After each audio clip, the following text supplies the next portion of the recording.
Good morning.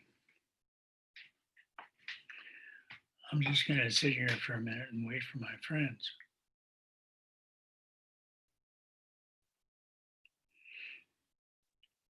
Today we're going to study lesson 219. I am not a body, I am free. I am God's son. Be still, my mind, and think a moment upon this. And then return to earth without confusion as to what my Father loves forever as his son.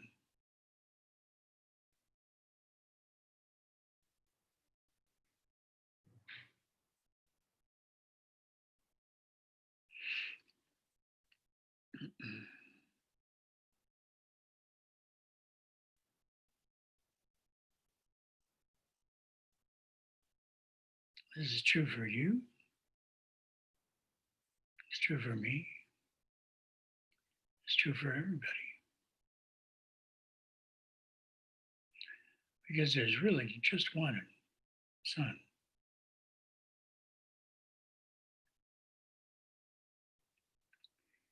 But in our confusion, thinking we're separate, thinking God's mad at us for leaving him, we split ourselves into billions of parts. But there's just one. And you're it. Hi, Michael. Hi.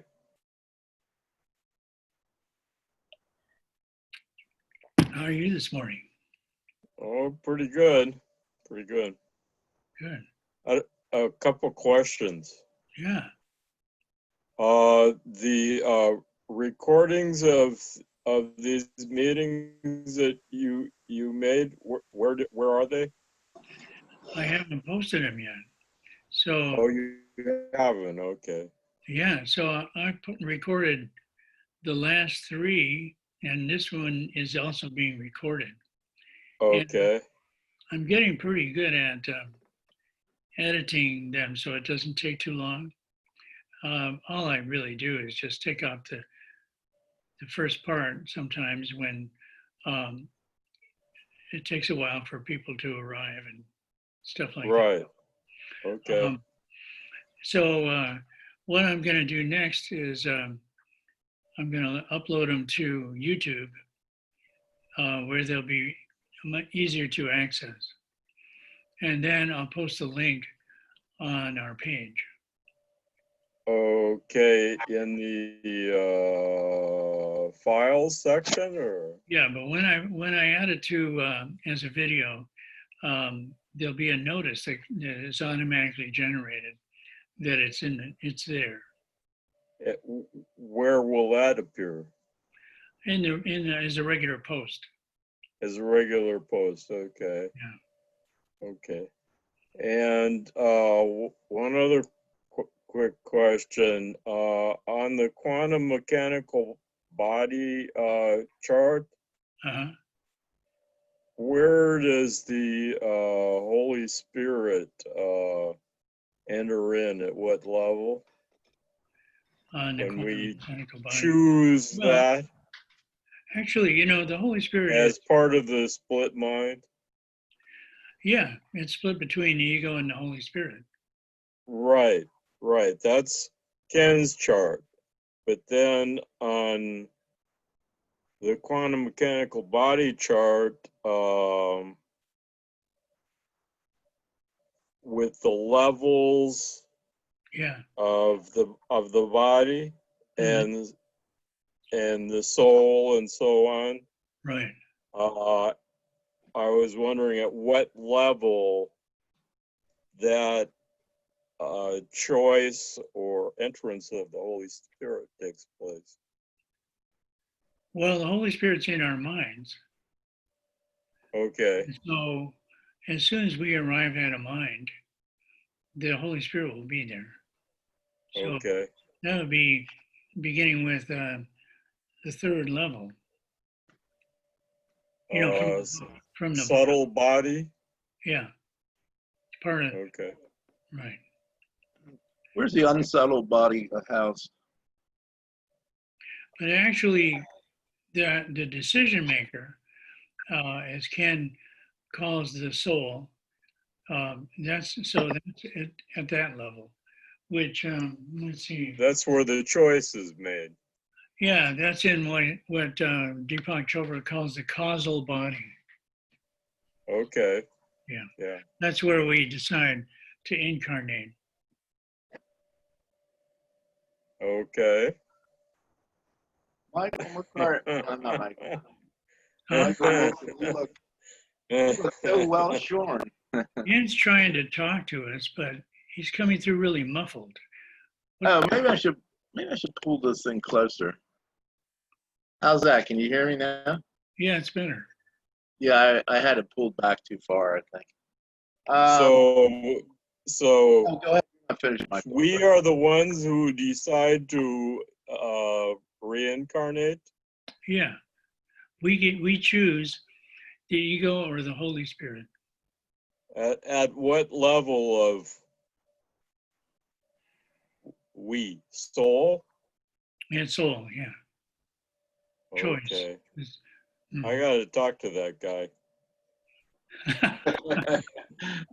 When we choose to reincarnate, would you have any I'm not even asking for personal recollection, but what you come to believe, are we somehow guided by heavenly guides, what kind of situation we end up, or is the whole thing random, or what? Well, at the level where we're making that decision, we're not feeling separate at all. We have access to, what you call heavenly guides and all that. That's part of the self. Everything's part of the self, and there's not so much of a sense of separation. We just do that here in manifestation and duality. We have all these personalities and stuff, and we think that God has a body and things like that. Well, the reason I asked that, I remember reading in literature, God knows how many eons ago, that we're born into a situation that's designed in a way to trigger our unhealed issues from previous lifetimes Yeah. in order that we could work on it and absolve those problems so we could progress into the becoming one with God or whatever, one with the oneness, however you want to phrase that. So the question is, I would think it's more than just a random pick. Oh, there's an available womb. I'll jump in here. It would seem like this would be something in which you might get some help. You might get input. It doesn't seem like. I hope it's not just a random incarnation in the first available womb. That's all. Well, we have unfinished business we have to take care of, so we're not ready to go home yet. Yes. Yeah. We still have attachments to the earth plane. Yes, of course. That's why we're incarnate. Yeah. But it still felt like kind of a rocky landing coming in. Oh yeah, because you forget who you are. Yeah. Yeah, I was just trying to see if you knew anything more than I did about how, who selects whom when it comes to the parents that you end up being born to, stuff like that. I don't even know how personal it is, on the. Okay, so you're in the camp that it's a random selection. No, it's not random exactly, because the people that you make these agreements with who are going to play those roles in your life, I'm just not sure that it's always personal. You know what I mean? Like, there could be any number of candidates for each job. And that may be kind of random. Um, but you're going to get the type that you need. Well, that's what I was hoping. That's what the questions were leading to. And they're going to get the type that they need in you. You know, Yeah. there's a mutual attraction. Yeah. So in some ways, it's got to be a rational is the wrong word, but it has to be more than a random process of. Oh, right. It's all very logical. Yeah, that's where I was. That's where I was going. Yeah. Oh, before I forget another thing, I got it. I found in my emails. I was cleaning up emails the other day, and Bob Rosenthal was thing on Thursday. I think it was upcoming or now or whatever it was. Has been delayed and it hasn't been rescheduled yet. So I just wanted to let you know that. You mean his next talk? Yes. Remember, we're looking forward to the one with the Buddhist. Eastern religion? Yeah. I think that's been delayed, and I don't know if it's been rescheduled. Okay. I think I might have an email about that somewhere that I haven't Yeah, read. I was cleaning up emails. Like I had thousands of emails collecting. So the other day I got ambitious and sat down and started to delete all the all the emails and tried to take a look at things I thought was important. I've been working really hard. Yesterday I just was nonstop, one thing after another. And I'm getting done with most of my online training with Census Bureau. And By the way, I wanted to say you're looking really good. You look well shorn. Your beard's really thin, cut like you're a professional, and your hair is short. oh, Really looking good for job stuff. oh, good. Thank you. Thank you. That's good feedback. Do you have your journey through the workbook handy? I have it. Let me see if it's on my desk here. It's not on the desk. Probably. Let's see. I got something over here. That's sitting on the coffee table. 181 through 220. Is that it? Yeah. So we're on 219, and Ken's got a little more to say today. 2 paragraphs. He's really knocking himself out. It must be close to a transition. Yeah, so I thought perhaps you'd like to read one of them. All right, if I can find 219 here. Review. It's on page 159. It's practically the end of the book. Yeah, let's see. 218, no, 210. It's lesson 219? Yeah. All right, so you're right. It's 2 paragraphs. Did we want to read the I am not a body stuff first, or just go into the paragraph? Yeah, so let's start off doing that. And actually, I'll go ahead and bring up the Yeah. Facebook screen. And so we'll have that, and we can read that, and then read what Ken has to say. All right. So take Ken's first paragraph, and I'll read this part. Or Michael, why don't you? Mike McCarthy. I was going to suggest that. Michael, you can read this, Lesson and then Dan will read the first paragraph of Ken's comments, and I'll read the last one. Okay, lesson 219. I am not a body, I am free.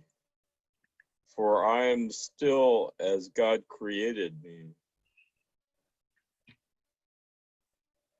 199. I am not a body, I am free. I am God's son.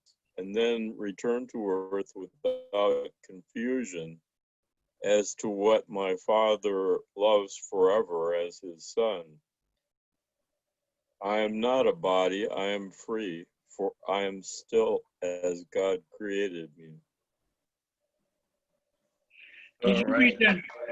Did you read that second sentence? Be still, my mind, and think a moment upon this. Well, there it is. I did. Okay. Yeah, he did read that. At my end, it was kind of muffled and I couldn't tell. Maybe your mind wasn't still at that moment. Who knows? There you go. Right. You want me to read now? Yeah. Okay. We are to ask the decision maker in our mind to think about the truth that we are God's son and not the egos. Well, that makes sense. We know we have chosen wrongly whenever we feel pain in any form or in distress or believe in the importance of our specialness need. We forget the purpose of our relationships and for being a student of a course in miracles. The purpose of forgiveness is renewed each time we choose to have the Holy Spirit be our teacher. Yes. Am I going to listen to the ego figuring out my life, or am I going to try to connect with the Holy Spirit? Yeah. We've seen repeatedly that the focus of the lessons is on our minds, wherein is found the correction of the holy instant. We then return our attention to the world and its daily demands, but differently from before. We engage the world now with a clear understanding of our purpose, not to have our needs met at another's expense, but to remind us of our identity as God's one Son, mind, not body. Our purpose in doing these review lessons, therefore, is to bring our mistaken thoughts about our purpose to the corrected one, from the body's attacks to the mind's forgiveness.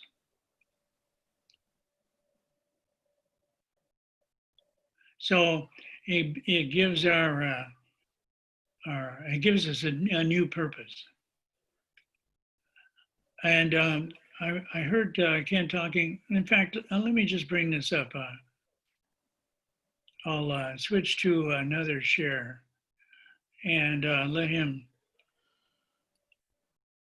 I'm going to bring up the music.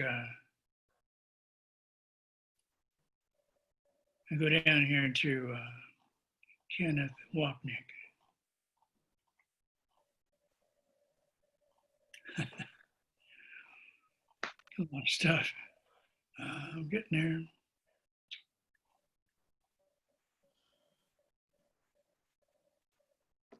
Here we go. And all the way down.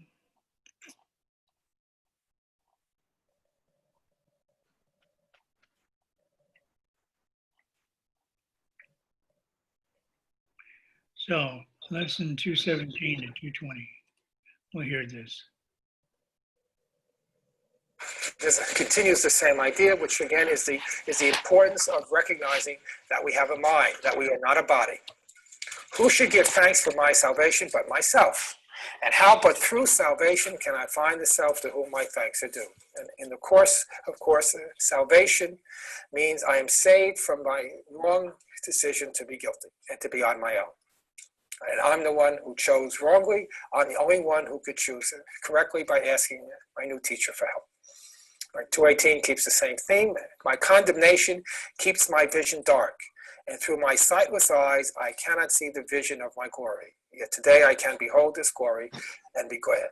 Right? My vision is dark not because of what you've done to me. My unhappiness doesn't come because of all the mercilessness and the abuse that you've heaped on me. It's a choice that I have made, and therefore it's a choice that I can undo. Next lesson, I am God's son. Be still my mind and think a moment upon this. All right. So he's asking the decision maker in our mind to think about the truth that I'm God's son, not the ego's son. And we know we've chosen the ego son when we feel pain in any way, shape, or form, when we feel distress, when we feel that our specialist needs are all important and there's nothing else but that. And we forget the purpose for our being here. We forget the purpose for being in a relationship. We forget the purpose for being a student of this course. Right? And that purpose is renewed for us each time that we choose to have our teacher be the Holy Spirit. Right? And then we turn to earth without a confusion as to what my Father loves forever as the Son. Right? We've seen this again repeatedly, that the focus is to go into our minds where the correction is. In the holy instant, then we return our attention to the world, all the everyday practical things that we have to do to survive as a body. But now we do it differently. Now we do it with a clarity that says, I understand what the purpose of this relationship is. It's not to meet my needs and make me happy. Now I understand the purpose of this situation. It's not to meet my needs and make me happy at someone else's expense. The purpose of the situation, of the relationship, is to remind me who I am as God's one son. A thought which is in my mind and not in the body. So again, that's the purpose for doing all these review lessons, is to bring our mistaken thoughts of what our purpose is to what the correct purpose is. Right?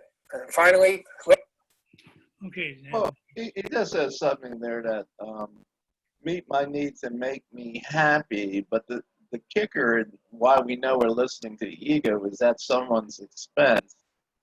Can we choose to meet our needs and make ourselves happy and still be following the Holy Spirit also? Or is that all the ego's direction?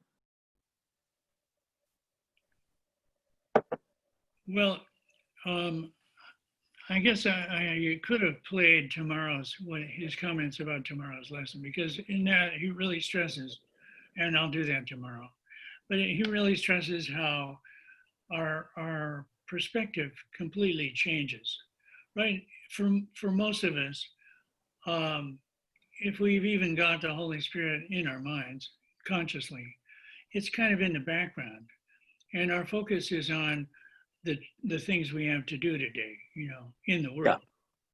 Yes.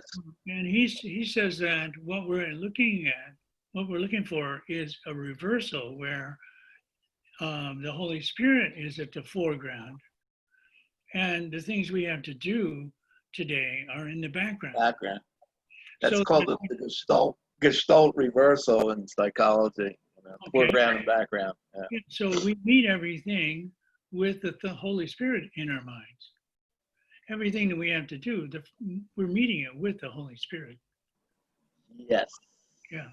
Yes. Goldsmith refers to the saying, seek ye first the kingdom of heaven, and let the other things be added. Right. Oh, he stole that from Jesus. Well, yeah, that's what I'm saying. It's right in the Sermon on the Mount. No, but he He didn't Go steal ahead. it. the basis of his stuff is from Jesus. Right. Yeah. I mean, that was the original He teaching. uses that to teach. Yeah. Yeah, and you're seeing the similarities of what this course is saying. But it means that instead of going out and seeking these things, we let them be added through our overriding search for Spirit, the Holy Spirit. Right. Yeah, but that doesn't always mean that I'm sitting in my house reading all the sacred texts and waiting for the money to come in. Sometimes my to-do list means that I have to go out in the world, but when I do that, not to lose, to me, what's being said here, that's a little addition, is not to lose focus. It doesn't preclude the things being added come when you're doing, you have the right orientation, and then situations arise that bring the things that you need. Yeah, it's trusting that, yes. I mean, that's really how things, the best way for things to work. We do our part, but there's a trusting that what we need is it's already been given to us, and it's accepting that. Yeah. So we are practicing the same teaching. It's what we're reversing is the idea that I make it happen. The I, Right. the small I from the self, because Yeah. that's when we're listening to the ego. That's when I get into trouble. I'm going to work this out. I don't need any input from any Holy Spirit. I know what I need to do here, and don't bother me with all that spiritual jazz. Okay, that's when I'm not, following a, put seek ye the kingdom of heaven first, and then things will, come to you, be added to you. Everything will work the way it's supposed to. Right. So, Michael, what you read, I am God's son and so forth, um, sounds like something that Joel Goldsmith would also say, right? Yeah.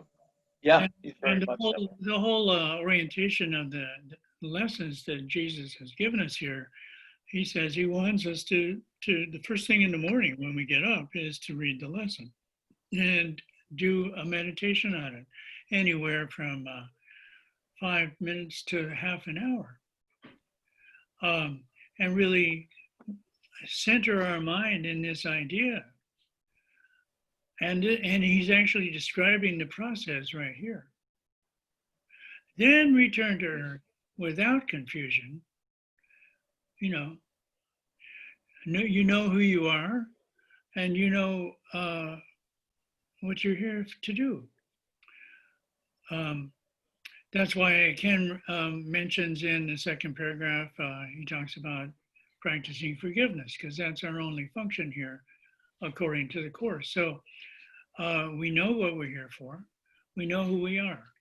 We start the day like that, and then makes it easier to carry it through the rest of the day, all the way to the conclusion when we end the day doing exactly the same thing we did when we began. So that's the pattern that, Goldsmith says exactly the same thing. yeah. He says to get up and say, "This is the day the Lord hath made, Uh-huh. and I will watch and be a beholder. And each minute, 5 minutes, 10 minutes, until at the end of the day we say, God, you have done a wonderful job with today. I will rest and trust you with the night." Awesome. That's really Yeah. sweet. Yeah. Yeah, it's living with trying to live with God consciousness throughout the whole day instead of just one period of meditation. Yeah. Yeah. Well, would you like to do that meditation right now? Yeah, I'm Sure. ready for Holy Spirit. I'm ready for God. Bring it on. Okay, let's go.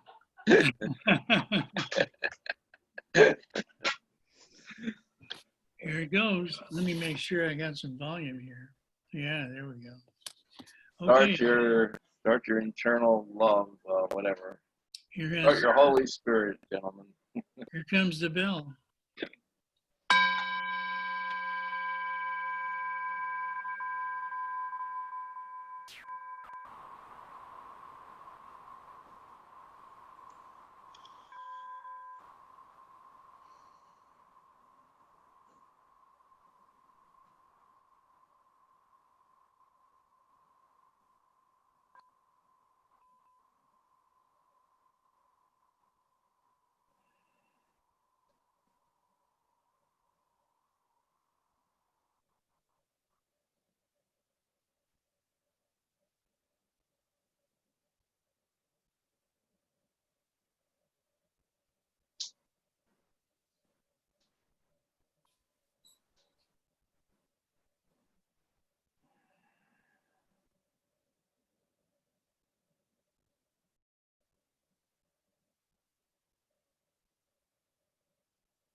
That's the end of it.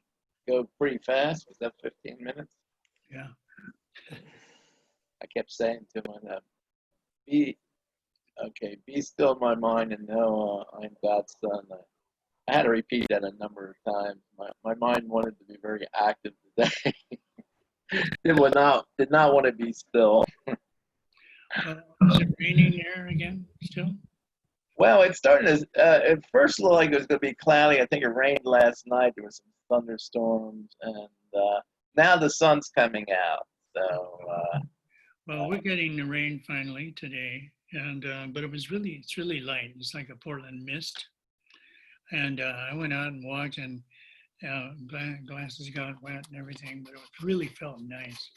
It's a lot cooler too. It's only going to be 70, around 73 today. So, but the moon is in Pisces, and it's conjunct Neptune right now. It's going to be a very mellow day. It's a very spiritual day. I mean, I was going to say that's a psychic connection of some sort. Yeah. Neptune and Pisces.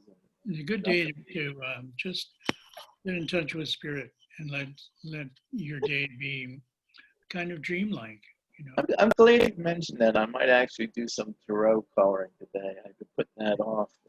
And, haven't been paying much attention to it. There's always so much I'm getting involved in. It's amazing. I never feel I have enough time in a day to do all the things that occurs in my mind to do.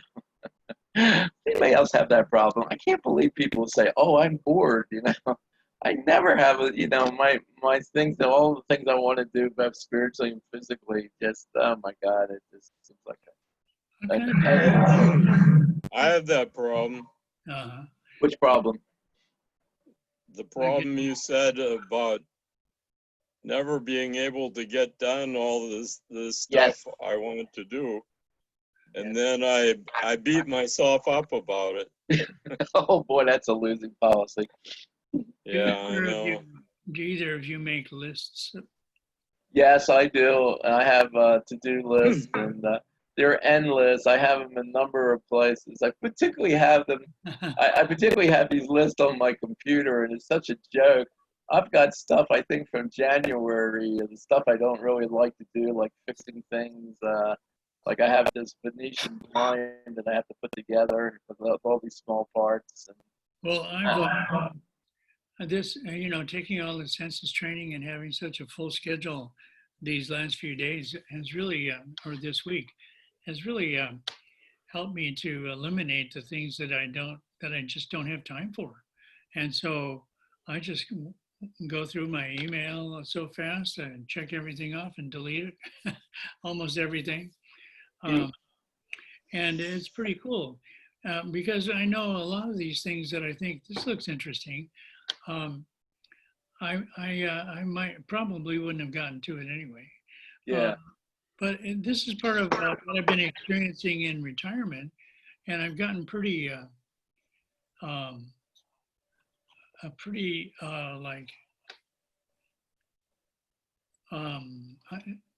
spontaneous. Just do whatever I feel like. Yeah, I know. Same thing. And that's pretty cool.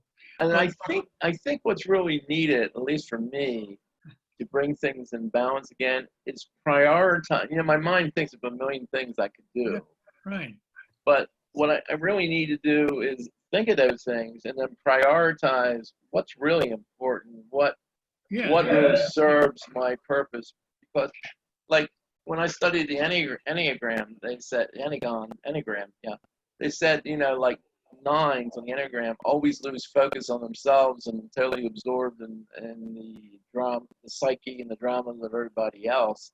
And lose focus. One of the things you have to work with is not to lose focus on what develops you and what's a meaning for you. And and I can see that's been a lifetime thing that's been with me.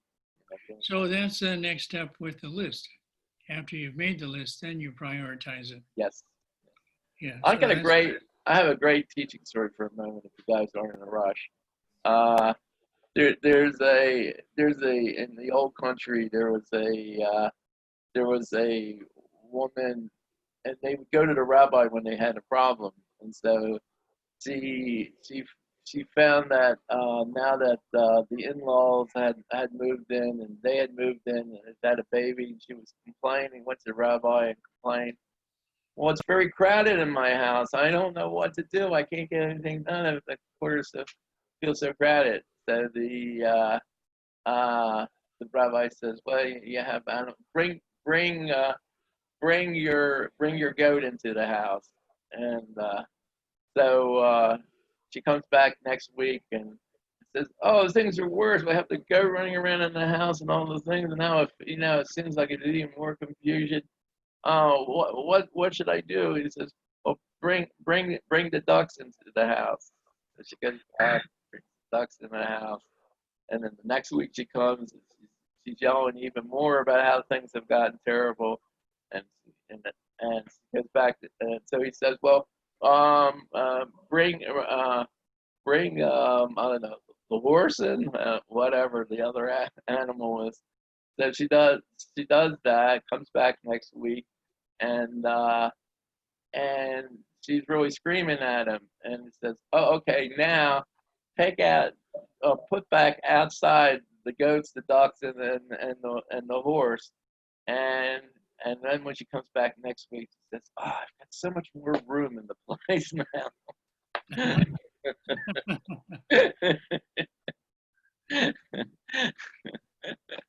Yeah. And it's all about our minds, right? what's that? It's all about what we have in our minds. Yeah, what we make of it, how we milk it for, what we say about it, our interpretation, how we make it worse, how the ego makes dramas of everything. And Yeah. I know, it's like today's lesson. I thought it was great. How do you know that you're listening to the ego? Well, you're feeling pain and you're suffering. It's very easy. Somehow you made a decision to follow the ego instead of feeling your connection as the son of God. Well, yeah, you're really confused. You don't know who you are. What's that? You've lapsed into confusion and you don't know who you are. Exactly why you're suffering and in pain. You forgot who you are. It's a great teaching. It really is. And it's like something I can spend a whole lifetime and grow into it. It's not something, like one day, oh, I'm enlightened now. No, I don't think so. Well, I think this is a good time to take a cue from the Buddhists about this precious human existence. Yes. You know who Yes. you actually know who you are. Yes. What a gift that is. Yes. And what a gift to be here. It's How many people know who they are? really, it's so awesome. Yeah, so don't waste it. This is such a great chance to get off the wheel. Yeah. Yeah. I love that you said that. That's great to say, because the first thing the ego wants to convince me of is that nothing is important, nothing matters, it's all bullshit. Yeah, it's very That's almost the depressing. first place my ego wants me to look at the world that way. Yeah, and the Holy Spirit wants you to see everything as a lesson God would have you learn. Yes. So let's do that today. Great. Love being with you guys. Namaste. Namaste. God Namaste. bless you all.